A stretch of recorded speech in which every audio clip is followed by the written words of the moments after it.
Hello అండి, నమస్తే. Welcome back to my channel. ఈరోజు ఛానల్లో వీడియో మంచి డిన్నర్ రెసిపీ అండి.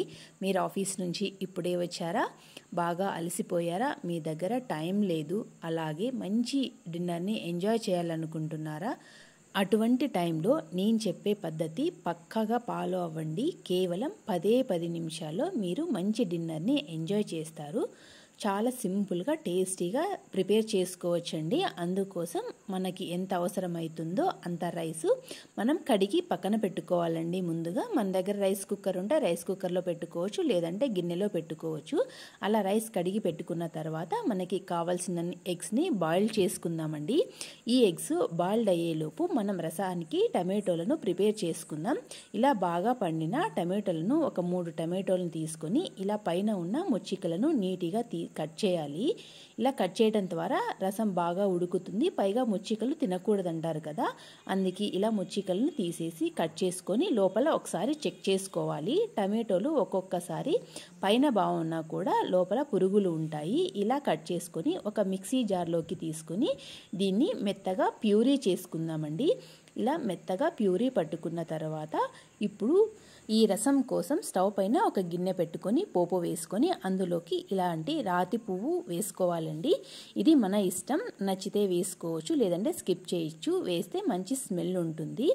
అవి కాస్త చిటపట అన్న తర్వాత ఆయిల్లోకి మనం ముందుగా ప్రిపేర్ చేసుకున్న ప్యూరీ, మన టేస్ట్కి సరిపడా కారం, సాల్టు, మన టేస్ట్కి సరిపడా బెల్లం, మనం ఇంట్లో ప్రిపేర్ చేసుకున్న రసం పొడి 1 స్పూను, అలాగే కొద్దిగా చింతపండును యాడ్ చేసుకోవాలండి.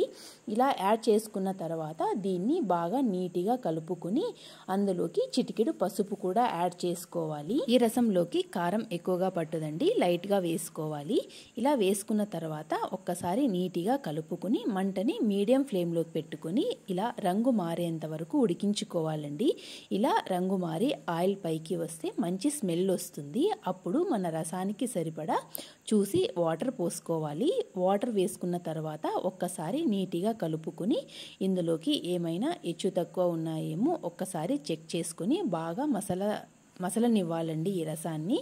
ఇలా బాగా ఉడుకుతున్నప్పుడు ఇలా బాగా లేతగా ఉన్న కొత్తిమీరని చిన్నగా కట్ చేసుకొని కడిగి ఇందులోకి వేసుకొని మరొక్కసారి నీట్గా కలుపుకుంటే మనకి రసం రెడీ అయిపోతుందండి. ఈ రసం రెడీ అయిపోయేలోపు మనకి ఎగ్స్ కూడా ఉడికిపోయి ఉంటాయి. ఇప్పుడు మనం రసాన్ని కిందికి దించేసి ఒకవేళ గిన్నెలో రైస్ వండుకునేటట్టుంటే ఈ స్టవ్ పైన రైస్ పెట్టుకోండి, లేదంటే రైస్ కుక్కర్ ఆన్ చేసుకోండి. ఇలా ఉడుకుతున్న ఎగ్స్ని స్టవ్ ఆఫ్ చేసి వేడి నీళ్ళు వంచేసి చల్ల నీళ్ళు అందులోకి యాడ్ చేసుకొని మనం ఇందులోకి కారానికి కొద్దిగా చిన్నుల్లిపాయ ఒలిచి పెట్టుకుందామండి. ఆ లోపు ఎగ్స్ కూడా చల్లారిపోతాయి.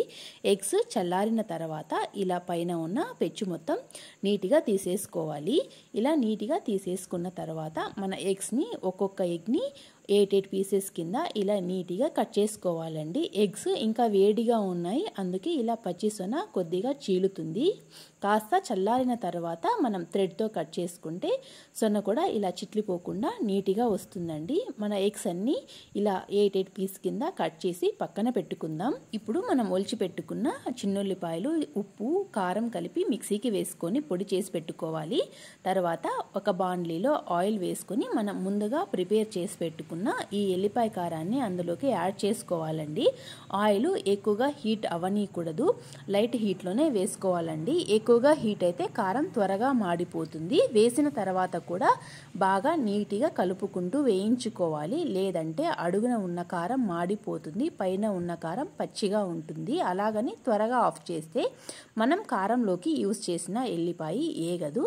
మనకి నచ్చితే ఇందులోకి జీలకర్ర కూడా యాడ్ చేసుకోవచ్చండి. ఇలా బాగా వేగిన తర్వాత మనం ముందుగా ప్రిపేర్ చేసుకున్న ఎగ్ పీసెస్ని ఇందులోకి యాడ్ చేసుకోవాలి. ఎగ్స్ని యాడ్ చేసుకున్న తర్వాత ఇందులో ఉన్న పచ్చిసొన ఏమాత్రం చిదిరిపోకుండా నీట్గా నిదానంగా మంటని సిమ్లో పెట్టుకొని నీట్గా కలుపుకోవాలండి. ప్రతి ముక్కకి ఈ కారం పట్టాలి, అప్పుడే మన ఫ్రై బాగా టేస్టీగా ఉంటుందండి. మనకి నచ్చితే ఇలా బాయిల్ చేసి వేసుకోవచ్చు, లేదంటే మనం ఎగ్ ఫ్రైడ్ రైస్కి ఓన్లీ ఎగ్స్ పగలగొట్టి ఎలా వేయించుకుంటామో అలా వేయించుకుని పక్కన పెట్టుకుని ఈ ఎల్లిపాయ కారం ఇలాగే సేమ్ ప్రాసెస్లో వేయించుకొని అది కూడా ఈ ఎల్లిపాయ కారంలోకి వేసి వేయించుకుంటే అది కూడా చాలా సూపర్గా టేస్టీగా ఉంటుందండి. మనం రసం ఇప్పుడే ప్రిపేర్ చేసుకోవాలనేం లేదు. ఒకవేళ మనం ఉదయం చేసుకున్న రసం కానీ, సాంబార్ కానీ, పప్పు కానీ ఏదైనా కర్రీ ఉన్నా కూడా ఇందులో కాంబినేషన్కి చాలా బాగుంటుందండి. ఒక్కొక్కసారి మనం పెరుగు పచ్చడి కూడా ఈ కాంబినేషన్లోకి చాలా బాగుంటుంది. ఈ గ్యాప్లో మనకి రైస్ కూడా ప్రిపేర్ అయిపోయి ఉంటుందండి. వేడి వేడిగా మనం డిన్నర్ని ఎంజాయ్ చేయటమే.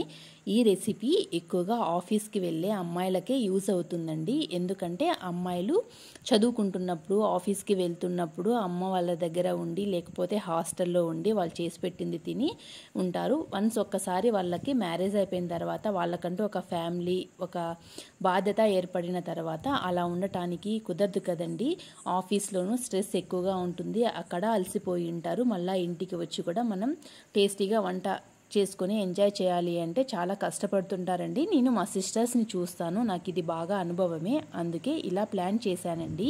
ఒకవేళ మీలో ఎవరికైనా నచ్చకపోతే బ్యాడ్ కామెంట్స్ మాత్రం పెట్టకండి. నచ్చిన వాళ్ళ కోసం ఇలాంటి ఐడియాస్ బోల్డ్ అన్ని ఉన్నాయి. మన ఛానల్ని ఫాలో అవ్వండి.